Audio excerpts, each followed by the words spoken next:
Praise Lord सबको। खुदावन का धन्यवाद करेंगे सच्चे दिन के लिए।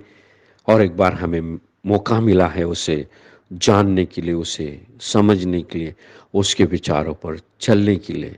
जिसे हम लोग आराधना करते हैं, स्तुति करते हैं, प्रस्तुत करते हैं, वो हमसे कुछ बातें करना चाहता है।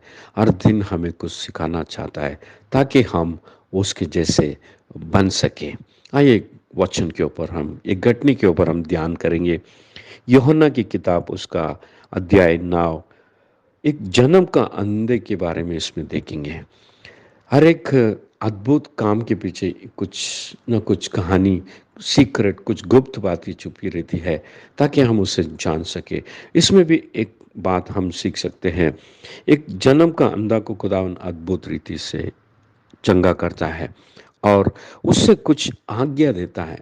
उसे ये काम करने के लिए इस जगह में कहता है।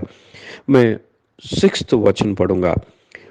उस व्यक्ति इस प्रकार कहता है, वो कहकर उसने भूमि पर थूका और उसने थूक से मिट्टी सानकर और मिट्टी उस अंधे की आंख पर लगाकर उसने कहा, जा सिलोम की कुंड में धो। जाकर धो कहा है। एक आज्ञा देता है। एक अंधा है और उससे कहता है कि तू जा। 11 वचन हम जब पढ़ेंगे, वो जाता है और धोता है और उसे दिखाई देता है। वो कहता है कि मुझे दिखाई दिया है। वचन इस प्रकार हमें समझाता है कि उसे देखा, उसने धोया जाकर। एक आज्ञा देता है खुदावन से, जा, गो।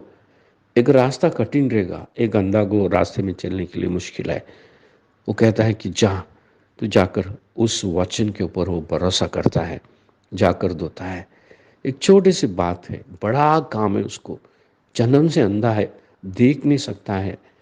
शायद वचन हमें ये नहीं समझाया कि शायद वो ट्रीटमेंट किया रहेगा, मगर एक छोटा सा बात है, जा, go and do that. Trust. बड़ा काम है मगर छोटा सा काम उस खुदा ने यीशु ने दिया है। इसी तरह हम सेकंड किंग्स में भी एक घटना को देखते हैं हम लोग। नामान खोड़ी एलिजा के पास जाता है और एलिजा कहता है, जा, जाकर धो तू, इस नदी में जाकर धो, अपनी डुबकी मार। उस कहता है कि छोटा काम है, ये कैसा कर सकता हूँ। मगर उसके नामान के साथ वो था। वो कहता है, उसका नौकर ये कहता है, अगर एलिसा बड़ा काम करता तो तू करता था, मगर ये छोटा सा काम है, इसे क्यों ना करे। वो जाकर डुबकी मारता है और उसके अंदर का कोड़ चला जाता है। आज भी इस व्यक्ति को वही कहता है खुदावन, जा, ट्रस्ट कर, जा।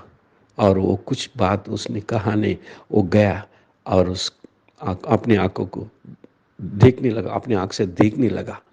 जस्ट स्मॉल वर्ड है, एक ओबीडियंट वर्ड है, एक उस आज्ञा है। आज हमारे जीवन में लागू कर कर देख सकते हैं। बड़ा प्रॉब्लम्स है, बड़ा प्रॉब्लम्स हमारे सामने दिखाई देता है, मगर खुदावन छोटा सा कुछ काम देता है। Just pray, just pray. तो ओबे कर मेरा वचन को, मुझे ट्रस्ट कर। छोटा सा काम है, बड़ा हमें हमारे सामने एक पहाड़ की तरह कुछ खड़ा हुआ है, कुछ समस्या के बाहर है, हमारे जीवन से बाहर है, हम कर नहीं सकते हैं। खुदावन कहता है, just believe on me, just मेरे वचन के ऊपर भरोसा कर, मेरा आज्ञा को सुन और चल तू अपनी ज़िंदगी स्थिर करेगा। इसीलिए इब्रानी की किताब, उसका 11वां अध्याय, उसका 6वां वचन इस प्रकार कहता है, और विश्वास के बिना उससे प्रसन्न करना अनहोनी है, क्योंकि परमेश्वर के पास आने वालों को विश्वास करना चाहिए कि वो है। वो अपने खोजने वालों को प्रतिफल देता है। सिर्फ विश्वास करने के लिए कहा है, सिर्फ विश्वास करने के लिए कहा है। आज आपको और हमें यही कहता है खुदावन, just believe on me word, मेरे वचन के ऊपर तू सिर्फ भरोसा कर। उधर इधर हाथ मारे रहेंगे हमारे समस्या के लिए, हमारे जीवन के लिए, हमारे प्रॉब्लम्स के लिए, जो चैलेंज हमारे सामने खड़ा रहता है। आज भी खुदावन कहता है कि just believe on my word that you will be healed. अगर विश्वास में कमी है, उसके पास जाए, अगर हमारे पास कुछ कमी है हमारे शरीर में, हम उसके पास जाएं। जो हमारे जीवन को लिखा है, हमें रचा है, वो जानता है, वो हमें खुलासा करता है। ये कहता है बिलीव ऑन मी। उस अंधे ने भरोसा किया।